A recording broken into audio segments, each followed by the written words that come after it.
Terima kasih. Assalamualaikum warahmatullahi wabarakatuh.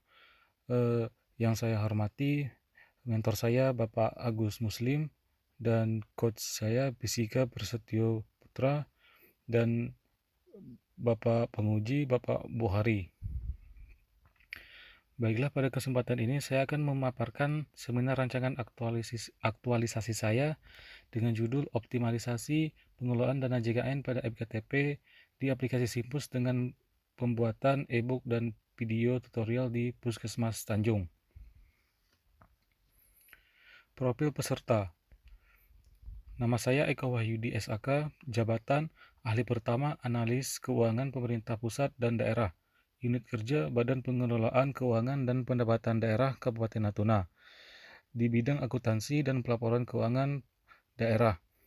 Uraian tugas analis keuangan pemerintah pusat dan daerah yaitu terdapat pada Permenpan 42 tahun 2014.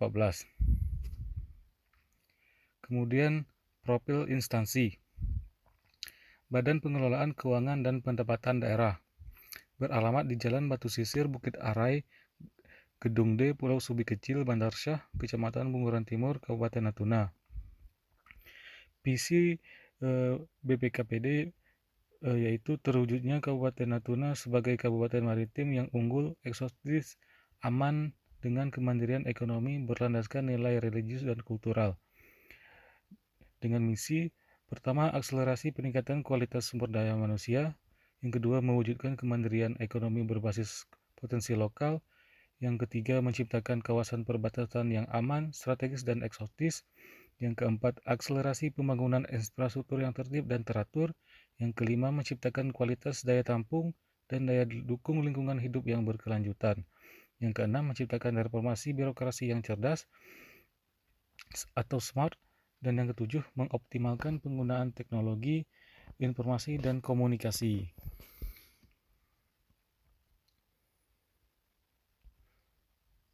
Latar belakang. Pembelajaran aktualisasi merupakan bagian dari rangkaian Latsar CPNS. Aktualisasi adalah menjadikan pengetahuan dan pemahaman yang diperoleh dari agenda pembelajaran dapat menjadi nyata digunakan dalam kehidupan sehari-hari. Pembelajaran aktualisasi terbagi menjadi dua, yaitu pembelajaran pembuatan rancangan aktualisasi dan pembelajaran pelaksanaan rancangan aktualisasi. Kemudian tujuan pembuatan rancangan aktualisasi sebagai panduan dalam melaksanakan kegiatan aktualisasi di unit kerja. Identifikasi isu. Dalam saya bertugas selama 4 bulan, saya menemukan beberapa isu yang kemudian saya angkat. Yang pertama, keterlambatan Satuan Kerja Perangkat Daerah (SKPD) menyampaikan laporan fungsional bulanan. Kemudian isu kedua, belum dilakukannya pengesahan pendapatan belanja dan persediaan dana BOS. Yang ketiga, belum optimalnya pengelolaan dana JKN, Jaminan Kesehatan Nasional, pada FKTP, fasilitas kesehatan tingkat pertama, menggunakan aplikasi Simpus di Puskesmas. Kemudian isu yang keempat, pencatatan BLUD, Badan Layanan Umum Daerah, yang masih manual. Kemudian isu yang kelima, optimalisasi pengarsipan dokumen dengan sistem digitalisasi.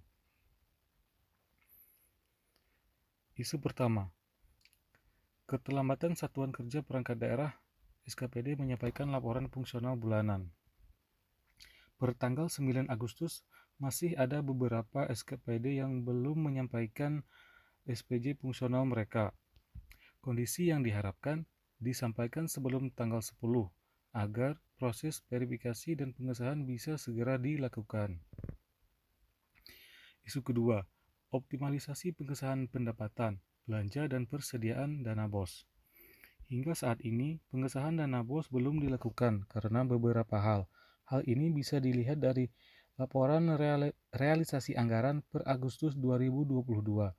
Realisasi belum terdata karena belum disahkan. Saat ini penyaluran sudah dilakukan hingga tahap 3, namun pengesahan belum dilakukan. Kondisi yang diharapkan, pengesahan realisasi dilaksanakan dan tidak muncul masalah jika nanti diaudit. Kemudian isu yang ketiga, belum optimalnya pengelolaan dana JKN pada FKTP menggunakan aplikasi Simpus di Puskesmas. Berdasarkan data yang saya peroleh dari aplikasi Simpus, data yang terinput masih tahun 2021. Kemudian SP3B yang kami terima hanya dari bulan Januari hingga bulan Mei 2022. Kondisi yang diharapkan, setiap puskesmas mengoptimalkan pengelolaan dana JKN dan melakukan penginputan di aplikasi Simpus. Kemudian yang keempat, pencatatan BLUD yang masih manual. Pada gambar ini merupakan contoh BLUD RSUD yang diterima manual, kemudian di input atau dicatat ulang untuk diterbitkan SP2B. Kondisi yang diharapkan, memiliki sistem pencatatan digital berbasis aplikasi, sehingga tidak harus dilakukan pencatatan ulang. Isu yang kelima, optimalisasi pengarsipan dokumen dengan sistem digitalisasi. Seperti di gambar, ini merupakan contoh berkas yang diarsipkan secara manual. Ini merupakan contoh kecil dari berkas yang disimpan secara manual. Kondisi yang diharapkan, pengarsipan secara digital sehingga lebih mudah dan efisien dalam efisien waktu. Selanjutnya, penetapan core issue.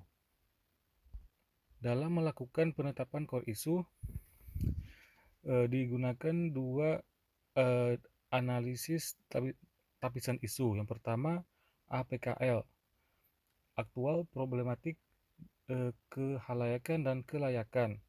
Aktual yaitu benar-benar terjadi dan sedang hangat dibicarakan masyarakat. Kemudian problematik, isu memiliki dimensi masalah yang kompleks sehingga bisa dicarikan solusi. Kemudian kehalayakan, menyangkut hajat hidup orang banyak. Kemudian kelayakan, isu masuk akal dan realistis serta relevan untuk dimunculkan pemecahan masalahnya. Dari hasil uji APKL ada 3 isu yang memenuhi syarat. Yang pertama, belum dilakukannya pengesahan pendapatan belanja dan pendapatan dana BOS. Kemudian, belum optimalnya pengelolaan dana JKN pada FKTP menggunakan aplikasi Simpus di Puskesmas. Kemudian, pencatatan BLUD yang masih manual.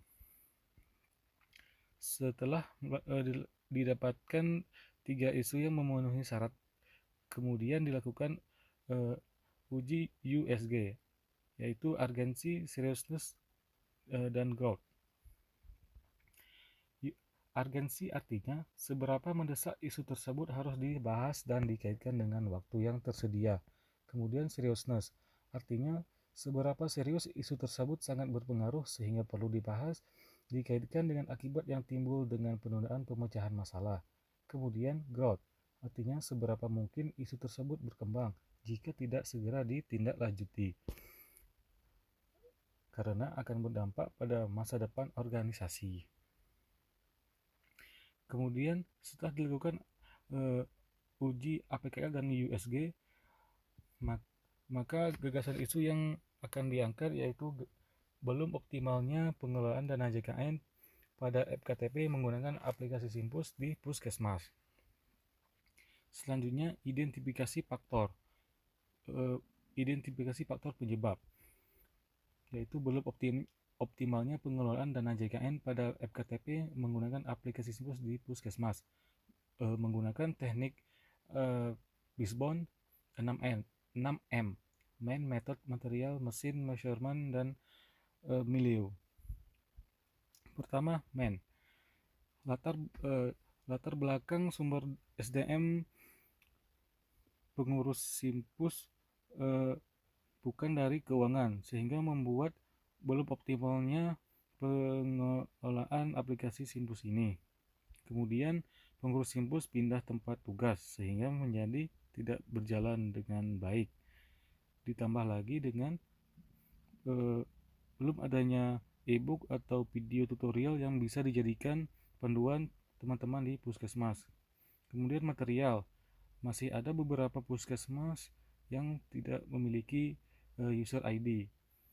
Kemudian mesin, komputer yang minim dan jaringan internet diakibatkan tidak adanya pengadaan. Kemudian metode, tidak ada sosialisasi dan tidak ada pelatihan, sehingga diperlukan e-book atau video tutorial penggunaan aplikasi Simpus. Kemudian measurement, kurangnya pengawasan.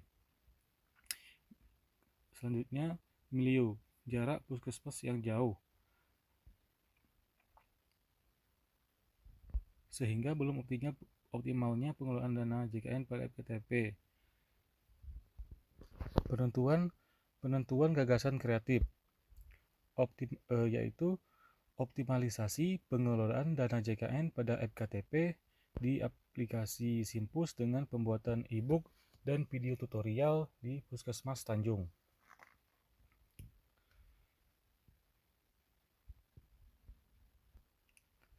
Kegiatan dengan berakhlak. Yang pertama, membuat rencana pembuatan e-book dan video tutorial tentang penggunaan aplikasi Simpus.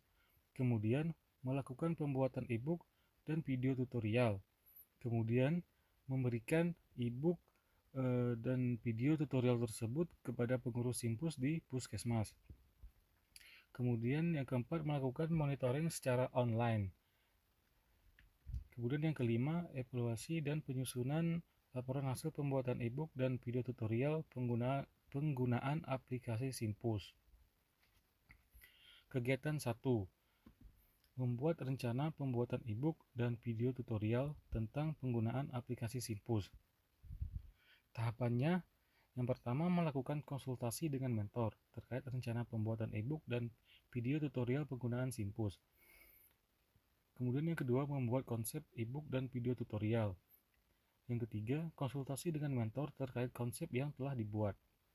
Kemudian yang keempat, rencana pembuatan e-book dan video tutorial yang disetujui mentor. Outputnya laporan rencana pembuatan e-book dan video tutorial penggunaan aplikasi Simpus. Kemudian yang kedua, melakukan pembuatan e-book dan video tutorial penggunaan aplikasi Simpus. Tahapannya, pertama berkoordinasi dengan programmer Simpus, kemudian yang kedua berkoordinasi dengan mentor dan rekan kerja. Outputnya e-book dan video tutorial penggunaan aplikasi Simpus. Kemudian kegiatan yang ketiga, memberikan e-book dan video tutorial tersebut kepada pengurus Simpus di Puskesmas. Tahapannya, pertama berkoordinasi dengan mentor, kemudian berkoordinasi dengan bendahara Puskesmas. Outputnya e-book dan video tutorial yang dikirim ke bendahara Puskesmas. Kemudian yang keempat, melakukan monitoring secara online. Tahapannya berkoordinasi dan menanyakan kendala. Kemudian monitoring via telepon atau chat. Outputnya pertanyaan dan solusi.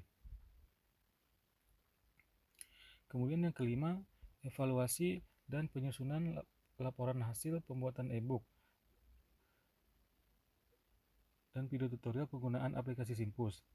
Tahapannya mengelola dan mengumpulkan data, kemudian membuat laporan evaluasi, berkonsultasi dengan mentor tentang hasil pembuatan. Outputnya laporan hasil pembuatan e-book dan video tutorial penggunaan aplikasi Simpus. Selanjutnya, rencana aktualisasi. Kegiatan 1, membuat rencana pembuatan e-book video tutorial tentang penggunaan aplikasi Simpus. Tanggal 26 sampai 28 September. Kemudian melakukan pembuatan e-book dan video tutorial pada tanggal 29 September hingga 18 Oktober. Kemudian tanggal 19 sampai tanggal 21 memberikan e-book dan video tutorial tersebut kepada pengurus Simpus di Puskesmas. Kemudian tanggal 24 Oktober sampai 28 Oktober melakukan monitoring secara online. Kemudian tanggal 31 Oktober sampai tanggal 4 November melakukan evaluasi dan penyusunan laporan hasil